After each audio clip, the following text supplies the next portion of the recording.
नमस्कार दोस्तों, एक बार फिर आपका अपना प्रिय डॉक्टर आदि आदि कश्यप मुंबईच्या माणूस और आपके लिए लेकर आया आपका अपना मनपसंद प्रोग्राम पॉजिटिव करना। दोस्तों, आज है एपिसोड नंबर 1011 यानी कि 1011 और आज का जो प्रोग्राम है एक विशेष प्रोग्राम है। इसमें एक बहुत ही मार्मिक कविता को मैंने प्रस्तुत करने की कोशिश की है। हमारे एक सुनने वाले हैं जिनका नाम है तरुण मखीजा और उन्होंने एक बेटी जो विदाई का समय होता है और एक पिता, उसके बीच का जो संवाद है, उनके अंतर मन में क्या चलता है और किस तरह का हर पिता अपनी बेटी के लिए और बेटी अपने पिता के बारे में सोचती है। दोस्तों, उसी के बारे में बयान करने की कोशिश की है, क्योंकि ये जो एक बेटी होती है वो अपनी विदाई के पल को बहुत ही भावनात्मक रूप से महसूस करती है और सेम फादर का हाल होता है दोस्तों। और मैं आशा करता हूं कि आप सभी को ये पंक्तियां जो मैं आपको सुनाने वाला हूं पढ़कर, जो भेजने वाले हैं तरुण मखीजा जी, ये आपको सोचने पर मजबूर हो जाएंगे आप कि बेटियों के लिए कितना मुश्किल होता है शादी के बाद अपने घर को छोड़ना जहां उसने अपना पूरा बचपन बिताया होता है। मुझे उम्मीद है कि ये आपको कविता अवश्य पसंद आएगी। शुरुआत करता हूं इस कविता की। और दोस्तों, हस्तलिखित कविता उन्होंने भेजी है, बहुत ही अच्छी कविता है और इसका शीर्षक है बेटी की विदाई। कन्यादान हुआ जब पूरा आया समय विदाई का, हंसी खुशी सब काम हुआ था सारी रस्म अदाई का। बेटी के उस कातर स्वर ने बाबुल को झकझोर दिया। बाबुल यानी कि उसके पिता को बेटी के उस कातर स्वर ने बाबुल को झकझोर दिया। पूछ रही थी, पापा तुमने क्या सचमुच मुझको छोड़ दिया? क्या सचमुच मुझको छोड़ दिया? अपने आंगन की फुलवारी मुझको सदा कहा तुमने। बेटी अपने पिता से कहती है कि अपने आंगन की फुलवारी मुझको सदा कहा तुमने, मेरे रोने को पल भर भी बिल्कुल नहीं सहा तुमने। देखिए, पिता कितने भावुक हो जाते हैं जब बेटी होती है, जब बचपन में भी होती है या बड़ी होती है, और जब भी रोती है तो भावुक होके उसे अपने गले से लगा लेते हैं। वो महसूस करते हैं कि बेटी नहीं रही, वो खुद रो रहे हैं। तो पिता कभी भी अपनी बेटी को रोने नहीं देते हैं और यही बात बेटी विदाई के समय अपने पिता से कह रही है। आगे लिखती है, क्या इस आंगन के कोने में मेरा कुछ स्थान नहीं? क्या इस आंगन के कोने में मेरा कुछ स्थान नहीं? अब मेरे रोने का पापा तुमको बिल्कुल ध्यान नहीं। यानी कि मैं रोना चाहती हूँ, क्योंकि ये समय ऐसा है कि इसमें रोने के अलावा कुछ नहीं है और मुझे रोने को दिल कर रहा है। तो ये लड़की जो है अपने पिता से इसी तरह की बात करती है। उसके बाद कहती है कि नहीं रोकते चाचा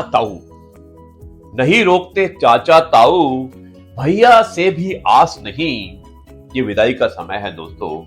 लड़की कहती है कि नहीं रोकते चाचा ताऊ, भैया से भी आस नहीं।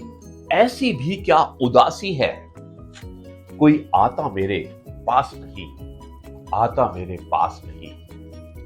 बेटी की बातों को सुन के, देखिए दोस्तों, कुछ आगे बढ़ते हैं और पिता जो बेटी की बात सुन रहा था, बेटी की बातों को सुनकर पिता नहीं रह सका खड़ा।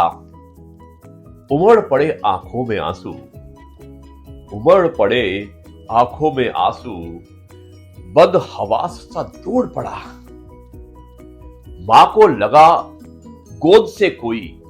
अब मां का भी देखिए दृश्य दिया है इसमें, और मां के बारे में भी बताया गया है कि मां को लगा गोद से कोई, मानो सब कुछ छीन चला। फूल सभी घर की फुलवारी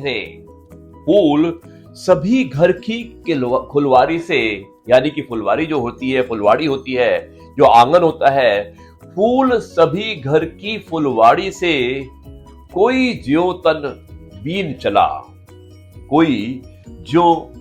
चला। बेटी के जाने पर घर से बेटी के जाने पर घर से जाने क्या क्या खोया है, कभी ना रोने वाले पिता को भी आज फूट फूट कर रोया है, आज फूट फूट कर रोया है। दोस्तों देखो कितनी बढ़िया कविता थी कि जो इसमें हम बताने की कोशिश कर रहे हैं, और इसके बाद देखिएगा कि आगे का दृश्य क्या होता है। कन्यादान हुआ जब पूरा, कन्यादान हुआ जब पूरा, समय आया विदाई का। कन्यादान हुआ जब पूरा, समय आया विदाई का, हंसी खुशी सब काम हुआ था, सारी रस्म अदाई का, सारी रस्म अदाई का। बेटी के उस कातर स्वर से ने, बेटी के उस कातर स्वर ने बाबुल को झकझोर दिया। पूछ रही थी पापा तुमने क्या सचमुच मुझको छोड़ दिया, क्या सचमुच मुझको छोड़ दिया। दोस्तों ये थी कविता, और एक मार्मिक कविता थी जिसमें पिता, बेटी और माता, और विशेष रूप से पिता और बेटी के बीच का जो संवाद था, जो एक विदाई की घड़ी थी, उस समय को हमने पेश करने की कोशिश की। और धन्यवाद करना चाहता हूं मिस्टर मखीजा का, जिन्होंने एक सुंदर सी कविता को भेजा है। तरुण मखीजा, तरुण जी बहुत अच्छी कविता थी, और मुझे उम्मीद है कि हमारे सुनने वालों को भी ये कविता अवश्य पसंद आई होगी। दोस्तों अब मैं इस कार्यक्रम को यानी कि एपिसोड नंबर 1011 को यहीं पर समाप्त करता हूं। और आपके पास भी अगर कोई भी अच्छी कविता है, अच्छे लेख है, अच्छी कहानी है, तो आप मुझे भेज सकते हैं, क्योंकि ये आपका अपना स्वयं का प्रोग्राम है पॉजिटिव कर्मा। मेरा उद्देश्य मात्र ये है कि आपको मैं सुबह सुबह कुछ अच्छी बातें, कुछ पॉजिटिव बातें बताऊं, जिससे कि आपका पूरा दिन बेहतरीन रूप से जाए। दोस्तों पेशे से मैं एक इन्वेस्टमेंट बैंकर हूं, और ये सिर्फ मेरा पैशन है, और मैं उम्मीद करता हूं कि इस पैशन को आपके माध्यम से मैं हमेशा जिंदा रखने की कोशिश करूंगा। अब मैं इस कार्यक्रम को यहीं पर समाप्त करता हूं, और कल आपसे एक बार फिर मुलाकात होगी कुछ नई बातों के साथ। तब तक के लिए कहता हूं नमस्कार, जय गुरु जी, शुक्राना गुरु जी।